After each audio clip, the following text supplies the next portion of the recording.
Man, you got to spin on it now. It says we're live. Get in there. What's up, everybody? Welcome to BaldBoyz.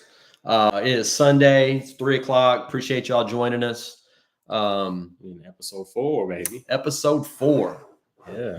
So again, for any of those that have seen them all, thank you very much. If you're tuning in for the first time, thank you very much. Really appreciate the support. Hope everybody's having a wonderful day today. Z, what'd you do today? Been a pretty good day. Woke up. Family and I went to church. Had a good word. I would say pretty brief points. God's always in control. Remember that. You're gonna be just fine. God's always in control, no matter what's going on. And that's a great lead into what we wanted to talk about today. I know Z posted the topic for the day was going to be mental health, and that's a pretty powerful topic. There's so much going on in everyone's lives, and you just never know what people are dealing with. So we wanted to talk about that today. Share a few things that I'm dealing with, and a couple things on how I go about trying to handle that. Same here as well. Share my experiences. Yeah, and it's a pretty heavy topic, right? But I think it's a very, very important topic to discuss, especially when Z and I we want to talk about health and wellness. This is a major part of that as well. We don't want to overlook that part of it. So basically, how I want to start off with is let's just start by talking about dealing with adversity. How do you deal with things in your life when they come up? When challenges happen, what do you do? How do you address those? What do you do to do you deal with it straight on? Do you avoid it? Do you do you talk to a friend? What do you do? So me personally, just kind of for transparency, like, and what you doing? I'm gonna put some in this poll here while you discussing. Full transparency, this is something like in the past I would really just kind of shut down and isolate myself. I would never wanted to talk about things with anybody. I would have kept them to myself. I would self-medicate to just not have to think about it. I did all the wrong things. When it came to adversity and dealing with difficulty and challenges in my life, whether or not it's work, relationships, being a parent, being, a teenager, just all the different things that we go throughout our lives. Some of the, I was talking with Z before we came on here today, this goes back for me, back to, probably my early 20s. And probably even a little bit before that, just, kind of trying to figure out where I fit in life and what my purpose is and, what my career goals are and how all those things line up. But it goes back into my like I said, my early 20s. At that time, in college, I didn't really know what I wanted to do. And the one thing that I did do was, I kind of just partied a lot. Yeah. I wasn't a big partier. I was more to myself a lot. And kind of like you, I kind of kept things to myself. I didn't really talk to no one about it. So I was always more of a loner. So I didn't go to a lot of parties and I didn't drink then, but I kept things in. And they said really dealing with mental, that's really bad because then whenever it does come out, you kind of explode. So you need somebody to talk to, you need to have some engagement, or you need some way to get that frustration or whatever you're dealing with out. And I didn't do that. I usually just kept it to myself and stay to myself. Because I thought, hey, if I'm talking to somebody, I'm being weak. And a lot of men think that way. And so as you learn, as you get older, you need to find ways to deal with it in a more positive, healthy way.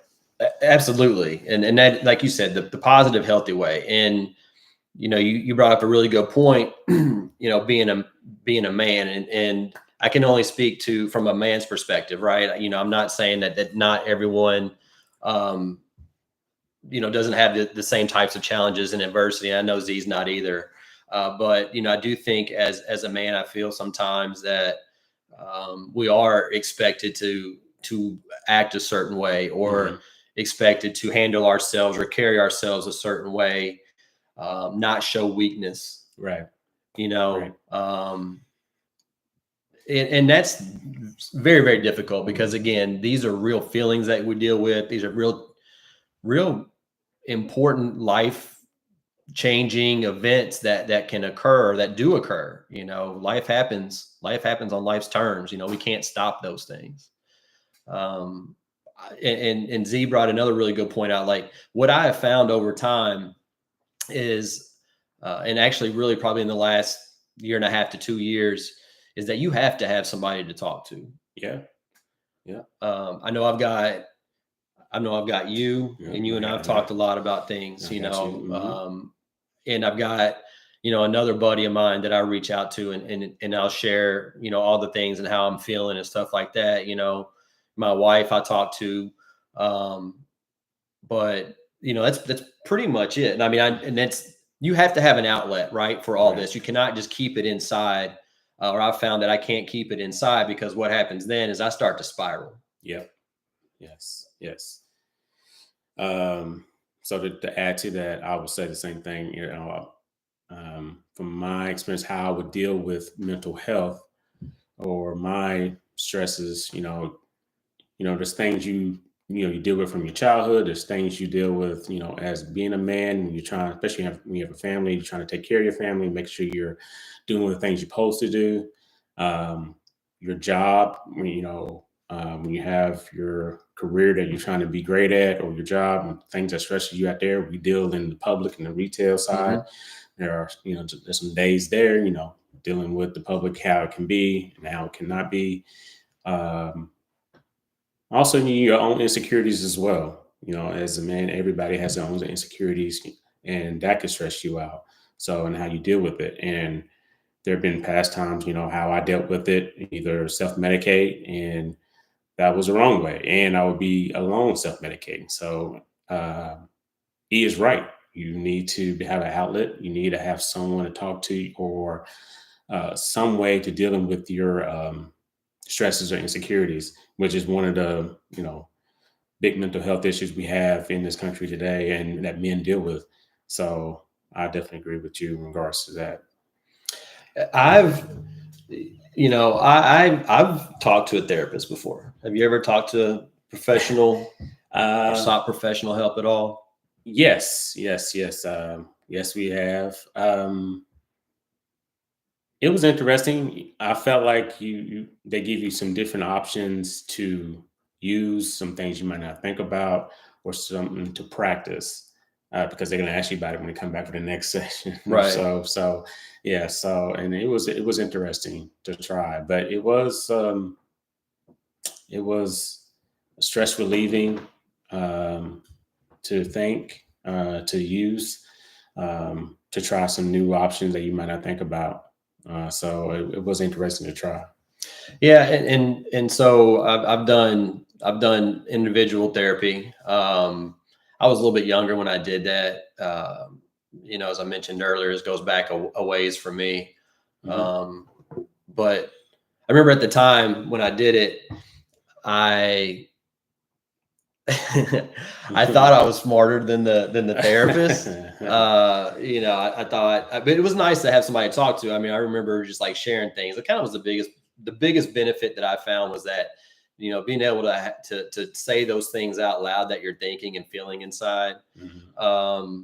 But I didn't pursue it. Again, I was younger, and I just didn't see the benefits of it. And I was as we just mentioned earlier, I was self-medicating. I was drinking quite a bit, partying quite a bit, and so that was my way of dealing with it. It wasn't addressing the actual issues or what was causing me to have those feelings. It was, okay, let's drink, let's go out, and have a good time and not even think about it.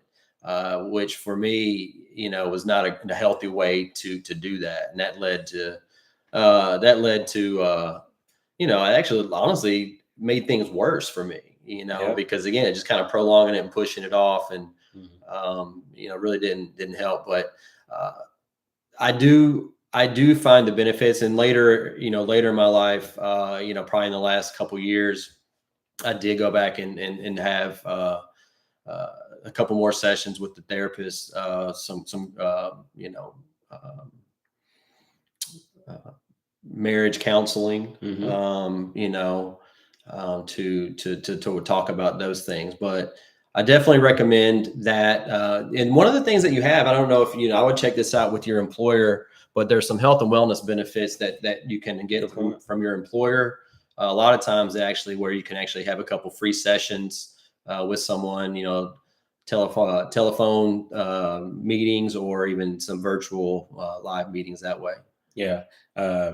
At Chase, we, at our, I shouldn't say our super bank, but we do have an EAP line that you can reach out to, and they can give you free, 6 free sessions to schedule with a therapist, which is what we have used before, which is very helpful. So, and I'm glad to, work for a company that recognizes that, if you need help or you want someone to talk to, we have outlines that you can reach out to help you with whatever you have going on. And they help you with, all different, issues that you think that might not be mental stress. It could be not just, stress or anxiety, or if you have a disease, or it could be financial, it could be physical. They'll be able to talk to you about a lot of different options. And as you see, now, we also have mental health, awareness month. We also have mental health days that you can take. So I'm glad that, society is becoming more aware and helping out with these issues, because this is a glaring issue. You see it in our society today, in our communities, that mental health is, very rampant, and it continues to grow, especially these days and times that we have right now. People are dealing with a lot of financial stress, and that can really cause a lot of depression for people, and they will start self-medicating or use different ways to deal with their stress. So, is it okay if we go through some of these, top mental health issues? Is that okay? Yeah, absolutely. Let's do it. So top mental health issues, obviously we have anxiety disorders, affects 19.1% of U.S. adults annually, 40 million people. Common types are, generally anxiety disorders, social anxiety, panic disorder, phobias. Number 2 is depression. Major depressive disorders affect 8.4% of U.S. adults yearly. Number 3 is substance use disorders. 20.4 million U.S. adults have substance use disorder, which also is alcohol use disorder, which me and E talked about. 14.5 million adults. That's a lot of people. And obviously a big one these days is opioid epidemic. Over 80,000 opioid-related deaths in 2022. I would like to stop there to say, obviously, I think probably everyone has a family member or friend that is dealing with, someone with opioid use, antidepressants or so. I recently had a couple family members pass away due to, opioid, epidemic, or, related death. So it was very tragic to have to deal with, but you hear about it so often, starting to be so common that, this is obviously the big topic we need to get ahead of. I don't know if you ever have to deal with any issues with that or any. I mean, even myself, I don't know anyone. Mhm. I don't know anyone, I guess, that I'm fully aware of that has I'm not going to say, I guess what I'm trying to say is, like, it's a very sensitive, and I'm uncomfortable right now. So, like, that's why I'm kind of struggling talking about this. I'm uncomfortable because I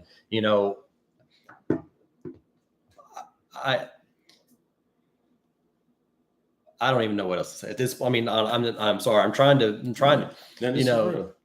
opioid. Yes, I know someone who's had a family member pass away because they were using opioids and it had fentanyl in it. Same thing with my family member as well. Had fentanyl. Yeah, I mean, so I think that's been the biggest probably drug is fentanyl. Yeah. And I wish they could get that drug off the street.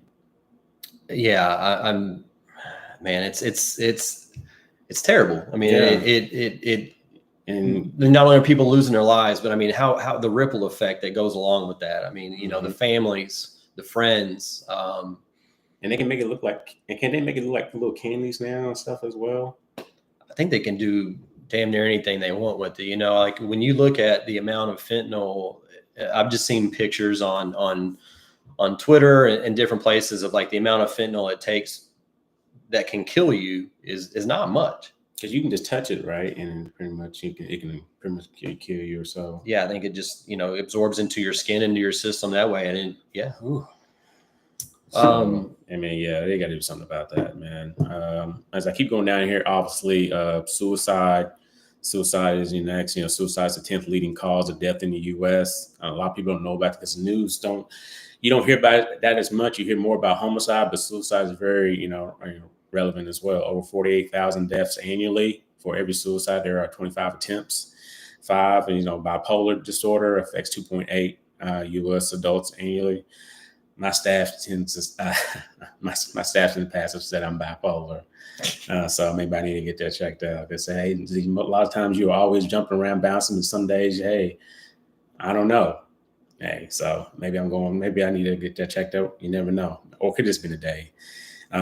6 is post-traumatic stress disorder, PTSD. You hear that a lot, especially with our soldiers, whatnot, things they've seen, things they go through. Affects 3.6% of adults. More common in women than men, which I did not know that. I didn't either. I did not know that. So eating disorders, you hear about this quite a bit, affect 9% of the global population. High mortality rate, 1 person dies every 52 minutes from an eating disorder. That's crazy. That is crazy. And 8 is stress. Chronic stress contributes to 77% of physical health issues like heart disease, which is probably the #1 killer in the U.S. So obviously common sources: work, finances, and relationships. You got the trifecta right there. That is the trifecta right there. I've struggled with each and every one of those. Me too. Each and every one of those. So I think that is a day by day, task, so. Let's go back to the first one. I want to go back to that one, the anxiety piece of it. Okay. I kind of hinted at it a little earlier in how I started the show. I'm kind of struggling with that right now. I woke up this morning. I slept in this morning. So I went to sleep about 11:30 last night. Okay. I had plans of getting up and working out today and then going about my day. But I woke up, I slept till like 8:30. Okay. I was kind of laying there. Then I just went back to sleep and I woke up at 9:30. And immediately I felt like my day I'm behind.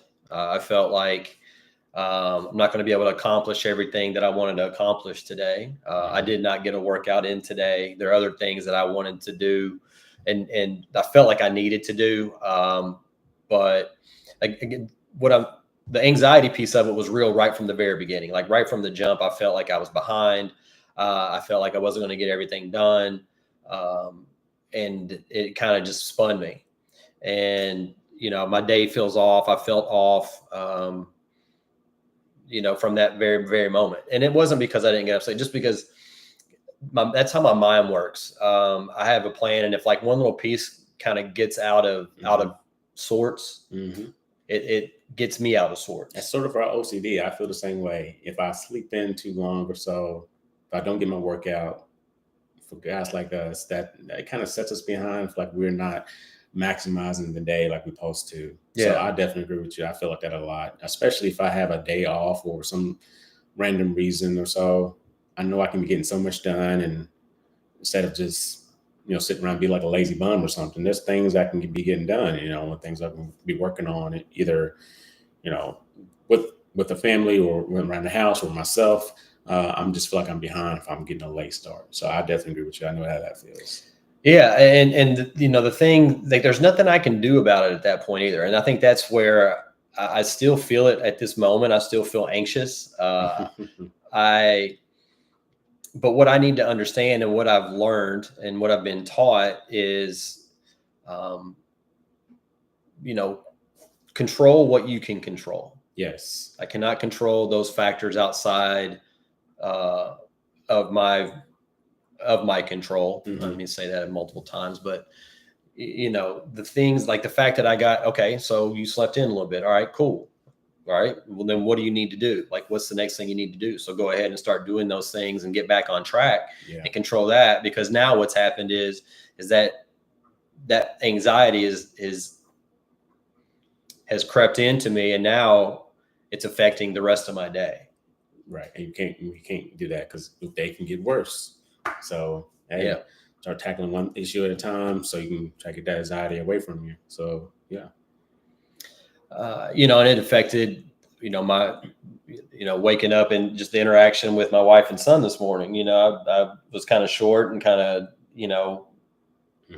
just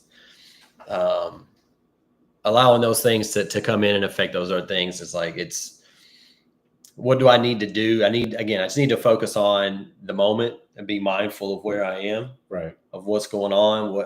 What is within my ability to I really try to, I agree with, I really try to do that as well, especially like in the moment, as you said, like whenever something is going on, I really try, because my father used to talk about it so much, I really try to control my emotions the best I possibly can and try to be as calm, because I know if I get upset or angry, I'm not thinking logically, I'm not thinking not the best I need to think at that time. I'm not thinking smart. I need to make sure I'm always being calm.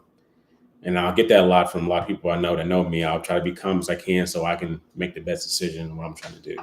Otherwise, you can make another wrong decision and it can spiral after that. So I just try to, do what you just did. Wake up, start doing one step at a time to try to get over that anxiety and try to accomplish as much as I can. But anytime, like if I'm feeling it, just slow down, think calm, be calm, and just do one thing at a time. So I always try to do that in any situation I'm in. Now, sometimes you can't help it. Right. Your anger is going to be there and you're going to let it out. But for the most part, I feel like I do a good job of trying to control it as best I possibly can in that moment, and so, and which has saved me quite a bit. It's not going to be perfect, but I just try to think about that, especially when I feel it coming on and I either want to get upset or something or be mad about something or whatnot. I'm like, okay, take a second. What's next? And just follow that step. So I agree with you in regards to that. What I've heard that anxiety, the future is, so past is pain and anxiety is the future. Okay. So, if you're dwelling or if you're revisiting the past, and it's something that was a negative thought or something along those lines, then that's where pain can come from. Mm-hmm. And then the anxiety piece of it is the future. Those are things that haven't even happened yet that I'm allowing to dictate my mood. Mm-hmm. So again, I think that's the biggest thing is just being mindful for me. I'm not, obviously I just share with you that I'm going through it right now and I'm not great at it. I'm not an expert. I'm not infallible or anything like that. I'm sharing these things with you all to let you know that it's real and that it's okay to talk about it. Right. Share these things. Like that was one of the reasons why I was excited when Z, came to me with the idea of doing, BaldBoyz, this is almost, especially this particular episode is therapeutic for me, sharing and getting those things out, in hopes that me being opening up like this, facing the stigma of being weak. Or showing weakness. I'm just saying. Some vulnerability. Yeah. We are vulnerable. Because I don't think it's weak. I think, what we're doing, there's somebody else dealing with the same issues that we got. Right. And just like you shared, I'll share my, thing that I'm dealing with, obviously. And I'll say it goes more to, not anymore, but, used to be probably overuse of alcohol or substance use disorder. That obviously 20 million adults are dealing with, U.S. adults are dealing with. So probably a year and a half ago, I made a decision to, hey, I'm definitely going to stop. I feel like I got a tap on the shoulder from the man above. And I don't know if some of you are religious, but I am very religious. I'm wearing it on my chest today. But I had to make a decision. I'm so grateful that I did make that decision. Um, because no, I was not like a drinker in high school or college. It wasn't until I started, working, trying to go through life and dealing with life. But last year, I don't say last year, but probably about almost 2 years ago, probably us around the same time, got a tap on the shoulder, say, hey, you need to make a decision. I have plans for you, and the route you're going, it's not going to be the route that I want you to go down. You need to make a decision. And I made a decision, and I haven't looked back since. And ever since that day, I can honestly say it's been a whole lot better. I got more.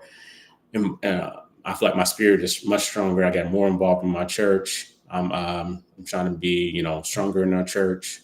I'm trying to be a stronger family man that I'm trying to be. Obviously, I feel like I've gotten a better relationship with my family, my wife, especially. Our relationship stronger. My career, this is by far been my best year career wise. I'm number one in all categories. I feel like my friendships that I've had is also stronger. I have more energy throughout my day. I'm thinking more positive. I feel like I see my purpose more. And two things I never thought I would do was start a business, Graham Wellness LLC. I finally started a podcast with E, who's a perfect partner. And I'm getting my MBA right now, which I never, ever said I would ever do. I'm about 5 classes away, but I got to finish it. But I'm currently going through it because I never thought I would ever go back to school. But, and I'm glad I made a decision because if had I not, I would not be, none of those things I said would ever happen. I don't know where I would be if I still was going down that road. And I just feel like, hey, some men above got different plans for me. And I'm trying to follow that path. And each day I wake up, I'm trying to get closer to that path and stay on that right path. And know that there's different ways to deal with your stresses. So I am, there's been times we have talked to a therapist. I talk to my wife more, talk to my friends more, I talk to E. I will not be ashamed to talk to someone else who's dealing with the issues that I've had. And it's been very therapeutic, just like this podcast here. Even though we're always asking for feedback, and we're going to be growing because I see us in the future having ads and intro, and we're being split screen, big time, all that. This is honestly for us is therapeutic. We're hoping we can reach, anybody else out there that's, dealing with any health issues or wellness issues or any kind of mental issues, as well. Hey, we're all human. We all got our own issues, our own stresses, just how you're dealing with it. And you can obviously, reach out to us, and we'll definitely respond back in all our platforms. But we all got our things that we're dealing with. And and I don't think, especially as men, we don't talk about it as enough. And I can say over the past, year and a half to almost 2 years, as more I've talked about it and got away from my problem, it's been very helpful. And I've gotten a lot of responses back. And I know you have too, from people who've reached out to us or reached out to me about, hey, that, what you all talking about, or I like the journey that you're on. It's been very positive. And I just, I always want my life and to be very positive, and, and I'm always trying to give back and best I can. I want my life to be like that. I never want to, say, hey, that Z guy's negative, no. And I don't get, I don't want those responses, so I'm trying to bring as much positive as I can. Sorry for me if I'm rambling, but no, I love it. That's where I'm at with it. I love it. And kudos to you for sharing that. Z mentioned his journey, and mine is I have a very similar journey. Year and a half, a little over a year and a half ago, I did seek help for alcoholism. I have not had a drink since March 23rd, 2023. Yes, and again, the reason that I'm sharing this as well, and I know Z too, is again, it's not about, I'm not looking for I'm not trying to promote myself or anything like that. I'm just sharing with you and being honest with you. That's the one thing I want it to come across, is that we're being honest in hopes of being able to help others. So, Right. you know, again, March 23rd, 2023, I sought treatment. I went to a treatment center. I spent, like 8 weeks away from my family, and addressed a lot of, inner demons that I had, that caused me to drink. The alcohol was a symptom of the things that I was dealing with internally. Some of the feelings that I had was not feeling good enough. Feelings that I had of, just things were, never seemed to be enough for me. Right. And I have an amazing family, amazing wife, amazing son, friends, support system, everything else, but that wasn't enough. Something inside me wanted more. Mm-hmm. Yeah. And it took me a really long time to realize that, I don't need any more. Like, that is a beautiful, wonderful thing. Like what I have, I'm fortunate and blessed to have what I have. I have a family, I have a wife, I have a son, I have a job. I have a house to live in, all these different things that I have. And I wasn't grateful for those things. And just being okay with who I am, not comparing myself to another person because they have things that maybe I don't. So again, that was 18 months ago that I dealt that. I haven't had a drop of alcohol since then. And again, my life has gotten, so much better as well. My relationship, with my wife, with my son, our family has gotten a lot stronger, and I put them through a lot. And I'm very fortunate and blessed that I still have that.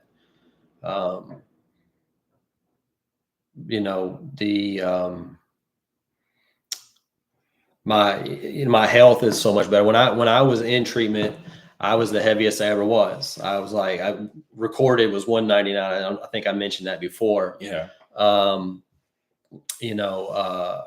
was pre-diabetic. My blood pressure was bad. All these different things that, by removing that from there, by removing alcohol from my life has gotten so much better. Mm-hmm. They say the opposite of addiction is connection. I isolated myself a lot. I did too. From people, from, friends and family and things like that, because, I didn't know how to act. I didn't know how to be a part of, productive member. Yeah. I don't say a productive member of society, but I was going to work, I was doing things, but I wasn't my best version of myself. Yeah, let's put it that way. We're both functioning. I was not the best version of myself. Yeah. I'm still striving every day to get to that, to be a better. That's what I pray for in the mornings when I pray. Yeah. Thank you for this opportunity to be a better version of myself today. Yeah. And then I go about my day and try to do that. Now, that doesn't mean that, again, I just started to share with you earlier that I still deal with anxiety and those types of things. So it's never going to go away. No, it's never going to go away. It's always going to be there. And we were spoken about that. And, that thing inside of us both is always going to be there lingering, trying to make us make a mistake. But as long as we stay on our right path, what we're doing, we're supposed to do. And I feel great about the journey that we're on right now. Absolutely. I feel great about the journey that we're on right now. And hey, just one step at a time, one day at a time. And, I'm just trying to keep guiding my life as close as I can. And that's what it's about. Let's talk about that a little bit. That's the spiritual side for me. I would consider myself more spiritual than religious. And that's just me personally. I tend to connect with, God, in a different way, really through like nature. Actually, I learned from my son that it's called natural revelation. Okay. Being outside, being outdoors, You know, the sun for me is an amazing piece. Okay. But I'll tell you about like what I did learn too, like when I was at the treatment center, you know, things were going on around me that probably always were going on around me, but I never stopped to recognize or to observe, you know. And then as my mind started getting clearer, the further I got away from alcohol, like by number of days, I mean, and then my mental part of it, the further I got away, the more I would see, as long as I was like paying attention to things. And that's where I talk about the mindfulness of, you know, that I mentioned earlier, being mindful of how I'm feeling, right?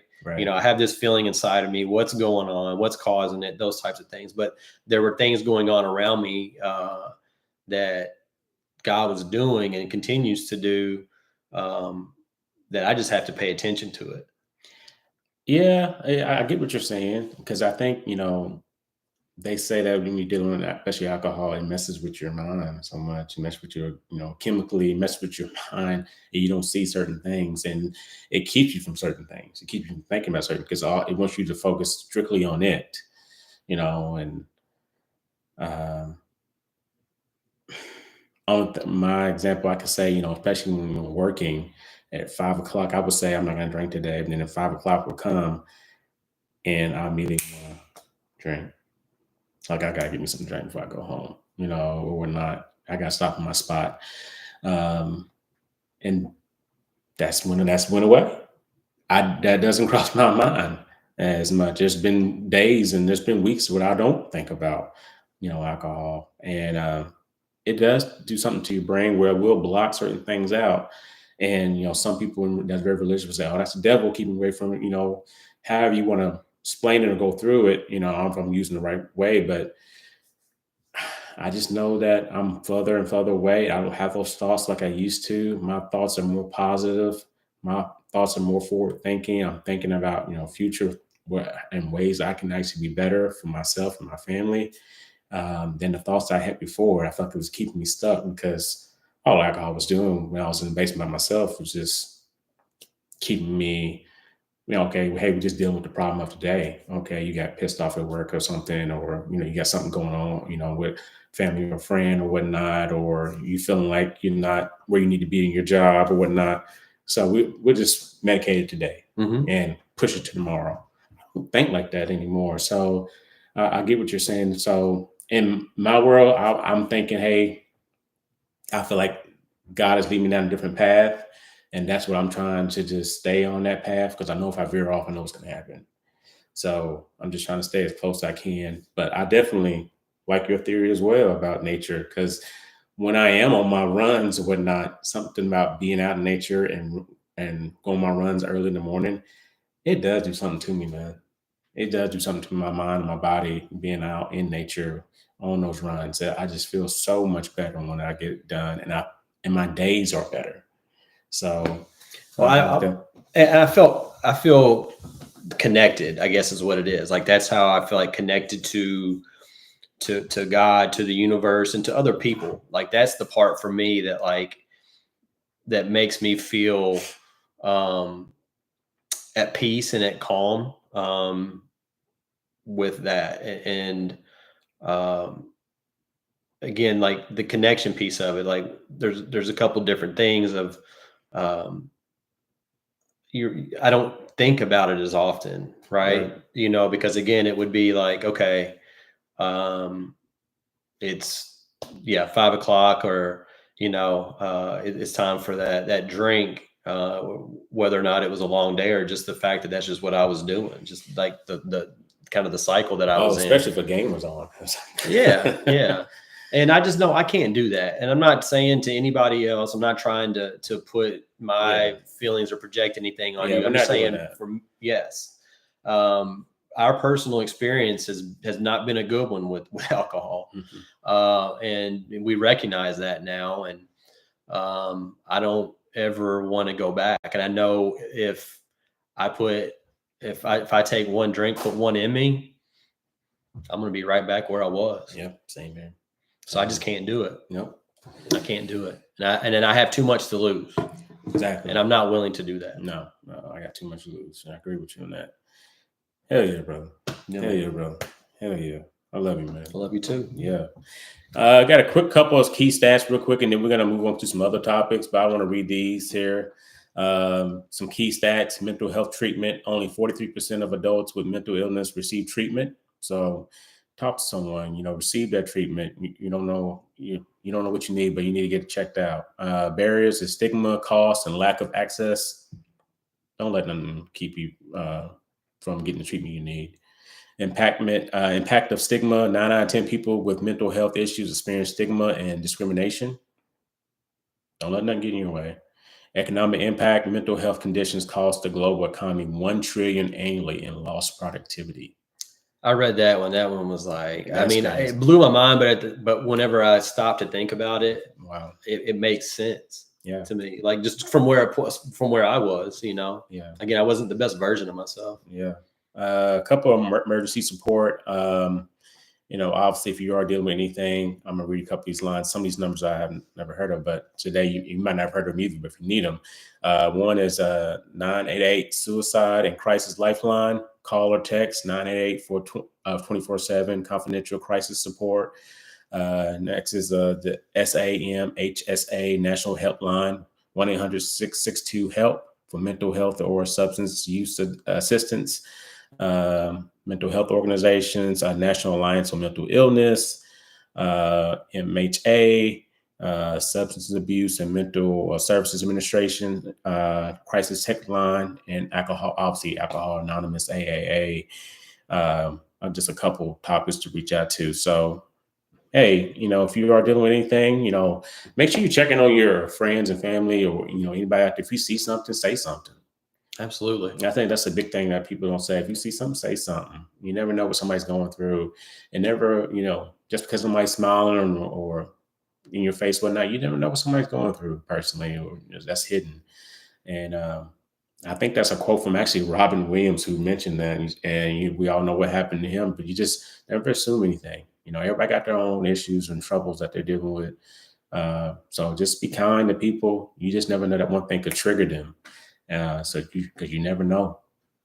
And I think that's the one thing that not the one thing, but one of the things that I've learned and is to be patient, to have grace. I had to allow myself grace, but to allow others grace too. Because like you mentioned, you don't know. No. You don't know what people are dealing with. You see what that one moment, you see someone in that one, could be the worst moment of their life, potentially. Yeah. And so however they may act, we control two things: the thoughts that we entertain, the thoughts that we turn, the actions that we take after that thought. Right. So if I allow a thought to affect me, and if I react negatively, then that can spin me. It can spin the other person. So again, be patient, have some grace for others, for those out there, for everybody's, for all human beings, right? Yeah. We're all just trying to figure this thing out. That's right. That's right.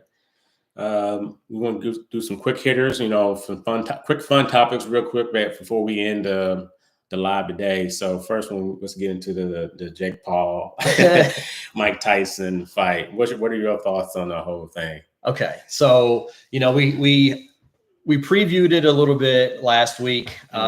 Here's my thought. I know a lot of people are saying that it was rigged, it was scripted, it was this, that, or the other. Right. Money grab and all these different things. Yeah. Okay. So number one, I didn't have to pay pay-per-view. I have, if you have Netflix, then you were able to watch through the glitches. I did have to refresh quite a bit. Me too. But I didn't have to pay for it. So money grab, it wasn't my money. Yeah, and I think Netflix got what they want. I mean, legitimately, their servers crashed. There were so many people watching. Their servers crashed. So I think they were okay with paying Jake and Mike a lot of money. Yeah, apparently Jake got 40 and Mike got 20 million. I hope so. Number two for me was I as hard as it was to watch Mike Tyson during the fight, I don't think he needed to be in there. He wasn't right. But it was nice to see him in there. It was nice. It was seeing Iron Mike, kind of give him his flowers. He's icon. Yeah, he's an icon. I hate they had a knee brace on. Yeah. He couldn't move. He was stationary. I was like, dang, and that's not Iron Mike. he's 58, and it really showed. But the highlights, though, when the episodes leading up to it, he was moving around better. And I don't know what happened with his knee. I know he said he didn't want to use that as an excuse, but he looked wobbly. He didn't look because sturdy. had that been the 20-year-old Mike, that'd been over in 15 seconds. Jake, he would got Jake out of there quick, and Jake better know that. But he's lucky Michael stationed a 58-year-old man. But hey, he didn't get him out of there. He did last 8 rounds. He lasted 8 rounds. It kind of went about how I thought it would. I thought there'd be a little more holding. I thought maybe Mike would throw a few more punches based on the lead up. I thought Mike would at least last to the 3rd round, but really after the 1st round, he was tired. He caught him with one good shot, the shot that he hit him in the throat. Yeah. And then that was the thing where Jake had the tongue out. Yeah. So Jake, I guess he can take a punch, but man, he needs to show me that he can fight somebody his age that's actual boxer. I'm ready to see that now. When he did against Fury, that kind of showed, even though he's not Fury down to the last round, but he needs to fight somebody else. I think he called out Conor McGregor for his next one. It's a show. Man, I think Conor would be a stronger opponent for him, though. Yeah, Conor can throw those. He has boxed before, and I think he might have said MMA too. He would fight MMA. I think Jake's just said because Conor's stand-ups anyway. Yeah.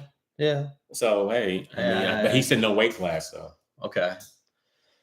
Jake's a big dude. He is big. He's bigger than I thought. He's 6'1", 228. Yeah. So. And the fight went kind of how I thought. I thought there'd be a little more holding. I thought Mike would get off a little bit more and throw some more punches. I felt like Jake kind of held back.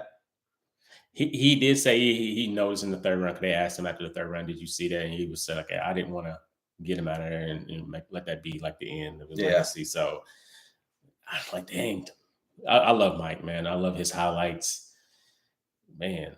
But that ain't the same Iron Mike, you all. I mean, if you was younger watching that, that's not the same Iron Mike. He would not last 15 seconds with, in there. So, but that was just good to see him, though. Absolutely. Yeah, I think that was give him his flowers. I was not ready to see his ass. I was about to say that totally caught me. That totally caught me off guard. That was crazy. Some people say it stopped and started buffering at that point. And the crazy part was his son is doing the interview with him. And he talks to his son, and he's like, says whatever, and he's like, I love you, and he's like, I love you too, Dad. And he turns around, he walks away, and his ass is hanging. and then it starts buffering. Yeah. So Netflix, they definitely won, but also too, they were auditioning for the NFL because they're gonna try to get some NFL game. Well, I hope they learned a lot, because there's some opportunities. The people, the announcers, not the announcers do ringside, but the ones that were up there. Because Jerry Jones was talking and Michael Irvin was talking, and kept cutting out. Yeah. And in Holyfield, he couldn't hear anything, which I don't know, man. He's got hit a lot. So, but hopefully they'll get all the bugs worked out by Christmas. Yeah, but they said that's the biggest sporting event that was watched. I don't know if they said it right. Was it 60 million or 120 million? It was something like that watched that fight.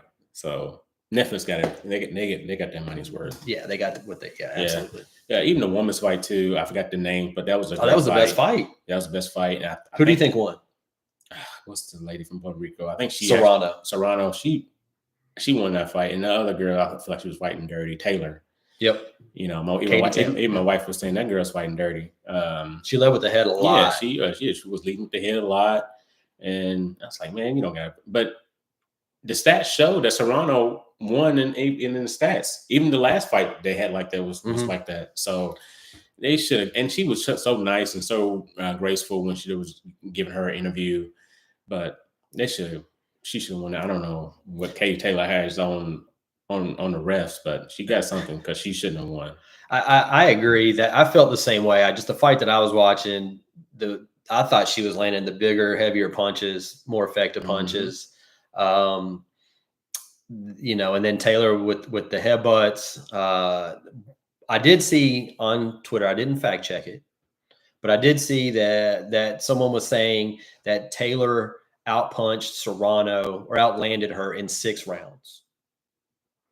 So what they're saying is that in those 6 rounds, Taylor landed more punches than Serrano did. So therefore, maybe the referees gave her those 6 rounds. But the stats they showed right after said that Serrano landed more, threw more for the total fight, though. Total fight.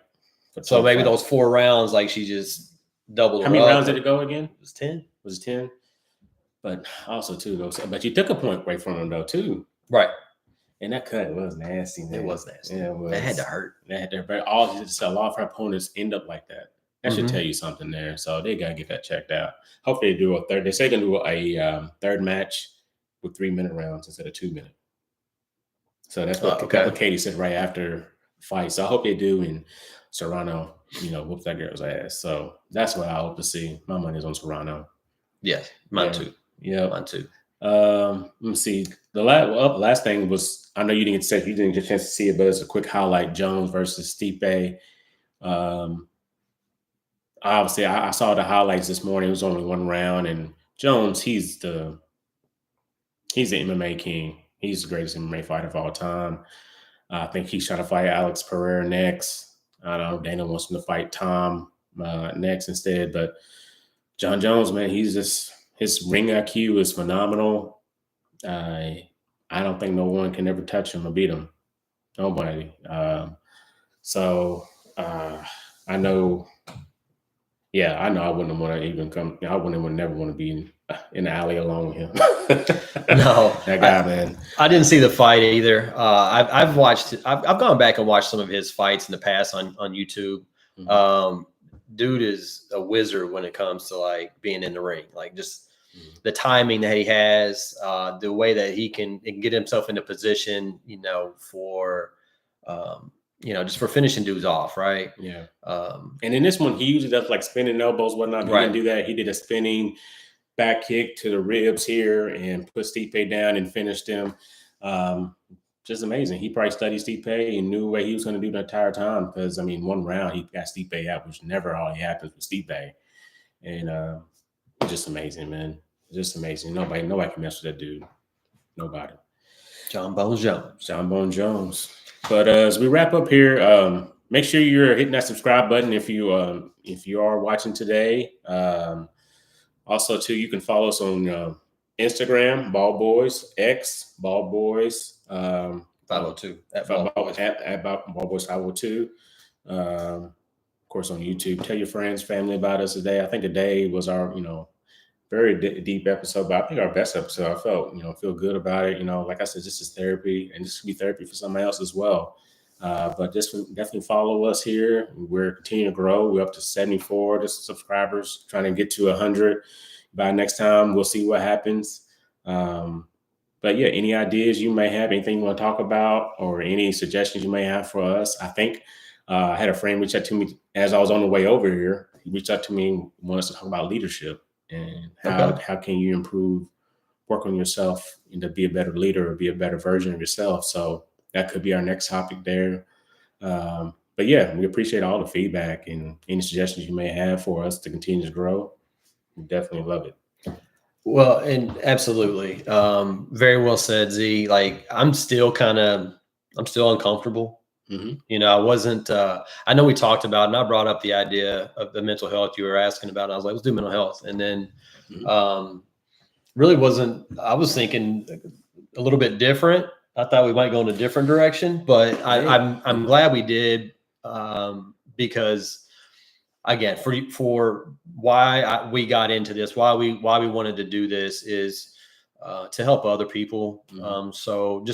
And we can't do that if we're not honest with you all about what's going on with us and the experiences that we've had. And then we want to share those experiences and things that we've done to overcome adversity, go through challenges, different things that life has in store for us. And it's different for everybody.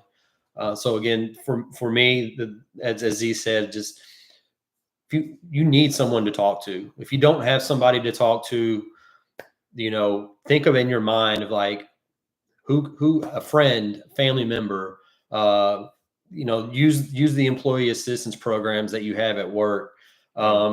reach out to Z and I, DM us, again, through the different social media platforms that we have.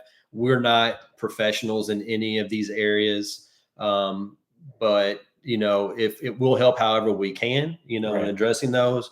And if it's getting you in touch with somebody or providing you some resources, we'd be more than happy to do that as well. Definitely. One of the things, that I've kind of adopted lately is the only way out is through. Like if I'm in the middle, if I'm stuck somewhere, I know what's behind me. I know where I've been. I know what that is. Mm-hmm. And I don't want to go back there. Right. So the only way through and to the other side is through this. And I feel like I truly feel that and believe that. So if you feel stuck, look behind you, look at where you've been. And if it's somewhere that you don't want to go back to, you don't have to. Yeah. If you're going through a storm, don't go back through the storm. Keep going through it. Let's light the end of the tunnel. Let's light it in the tunnel. Keep going through it, and you'll get there. Appreciate everybody that joined us today and the support. Smash the button. Subscribe to the BaldBoyz. Yes, sir. And other than that, let's just be nice to each other. Yeah. Love one another. Help somebody out today. Yeah. All right. Yes, sir. All right. Love Have a great day.